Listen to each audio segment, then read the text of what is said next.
बिस्मिल्लाहिर्रहमानिर्रहीम शुरू करता हूँ अल्लाह के नाम से जो बड़ा मेहरबान निहायत रहम वाला है। नमरूद बिन कन्हान एक ताकतूर बादशाह था जिसका जिक्र कुरान में बालवास्ता तौर पर आता है। कहा जाता है कि नमरूद ने हजरत इब्राहीम को आग में जलाने का हुक्म दिया था क्योंकि हजरत इब्राहीम ने नमरूद की खुदाई का इनकार किया और एक खुदा की इबादत की दावत दी। नमरूद की सरकशी और गुरूर उसे एक जालिम हुक्मरान बनाता है जो किसी भी मुखालफत को बर्दाश्त नहीं करता है था। नमरूद और हजरत इब्राहीम के दरमियान एक अहम मुकालमा कुरान करीम में मज़कूर है। हजरत इब्राहीम ने नमरूद को तौहीद की दावत दी और कहा कि अल्लाह ही हकीकी रब है जो जिंदगी और मौत देता है। नमरूद ने दावी किया कि वो भी जिंदगी और मौत दे सकता है। चुनांचे उसने दो कैदियों में से एक को कत्ल करवा दिया और दूसरे को छोड़ दिया, ये जाहिर करने के लिए कि वो जिंदगी और मौत देने पर कादिर है। हजरत इब्राहीम ने फिर कहा कि अल्लाह सूरज को मशरिक से निकालता है, अगर तो खुदा है तो सूरज को मगरिब से निकाल। इस सवाल पर नमरूद आजिज हो गया और खामोश हो गया। इस मुकालमे से हजरत इब्राहीम ने नमरूद की झूठी खुदाई को बेनकाब किया। नमरूद की बेटी का जिक्र कुछ गैर मुस्तनिद और अवामी रवायात में मिलता है जिनमें कहा है कि नमरूद की बेटी का नाम सारा था।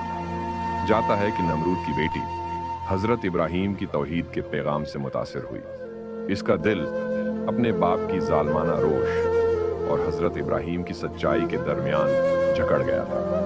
बाज रवायात में कहा जाता है कि नमरूद की बेटी हजरत इब्राहीम पर ईमान ले आई और अपने वालिद की मुखालफत करने लगी। नमरूद को जब इस बात का इल्म हुआ तो वो सख्त नाराज हुआ और उसने अपनी बेटी को सजा देने का इरादा किया। कुछ किस्से बयान करते हैं कि नमरूद की बेटी ने एक खौफनाक ख्वाब देखा जिसमें उसने अपने वालिद की बादशाहत को तबाह होते देखा। ख्वाब में एक आसमानी रोशनी आती है और नमरूद के महल और सल्तनत को खाक में मिला देती है। इस ख्वाब ने नमरूद की बेटी को मजीद खौफजदा कर दिया और उसने हजरत इब्राहीम की तालीमात की सच्चाई को दिल से कबूल कर लिया।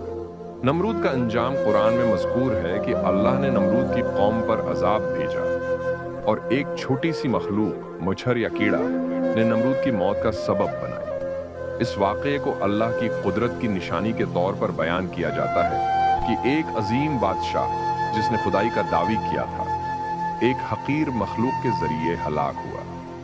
नमरूद की बेटी के वाक़े से ये सबक मिलता है कि हक और सच्चाई हमेशा फतहयाब होती है, चाहे कितनी ही बड़ी ताकत और बादशाहत उसका मुकाबला करे। नमरूद का इंजाम इस बात की अलामत है कि जुल्म और तकबर की उम्र बहुत मुख्तसर होती है जबकि सच्चाई और इंसाफ हमेशा कायम रहते हैं। नमरूद की बेटी का वाक़या अवामी क़स्सों और रवायात का हिस्सा है जिसमें हज़रत इब्राहीम अलैहिस्सलाम की दावत और नमरूद के जुल्म के खिलाफ इसकी बेटी की मुज़ाहमत को बयान किया गया है। ये क़िस्सा बुनियादी तौर पर नमरूद के अंजाम और अल्लाह की कुदरत की याद दहानी के तौर पर पेश किया जाता है।